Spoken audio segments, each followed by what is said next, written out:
up another point, Mr. Ranade, and I'm coming to you and explain to our audience. You have seen two devaluations of the rupee. And when we talk about the rupee in the public discourse, its rate of exchange to the dollar becomes synonymous with national pride, with, depending on which side of the political argument you are, that the economy is not doing well, or, the other side of the argument. Mr. Ranade, will India need to go in for a third devaluation ever? First of all, I think if we agree that the rupee dollar rate is determined by the market rate, तो कोई वहाँ पे बैठा नहीं है जो devalue करने वाला. मतलब, we should accept that the exchange rate is market determined. That's one.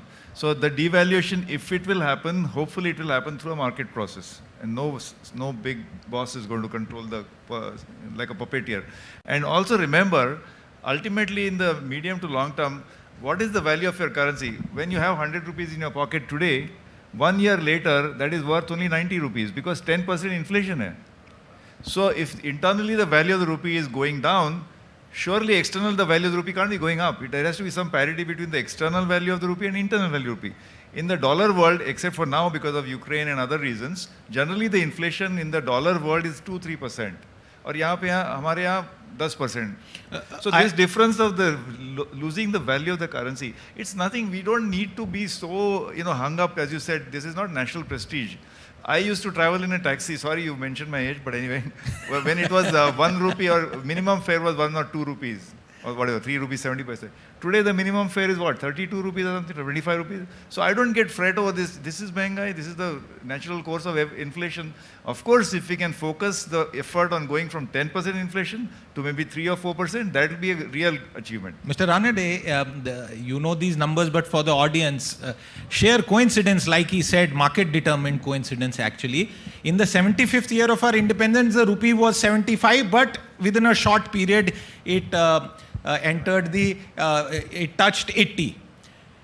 In 2047, what will the rupee be? And if you have a value in mind, also tell us what will the economic size of India be? Economic size of India is easier to say because I'm going to assume it's going to grow at average rate of 7% or higher because that's what it's done in the last 40 years. The average rate for India's growth rate is 7% over the last 40 years. So in the next 25 years, if I assume 7 or 7.5%, it goes about 6 times bigger.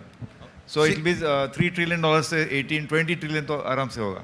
Shamika, I'm coming to you. I'm following the same sequence. The rupee at 100 when India is 100? A lot of it, I think, eventually, Siddharth, will depend on our export competitiveness. And but I, as someone who actually deciphers numbers and makes them very, very lucid, is the rupee at 100 problem? Is it a negative thing or is it the way the economy will function? It is not a problem. I think this psychological warfare that I think media and politicians play on the people, this needs to stop.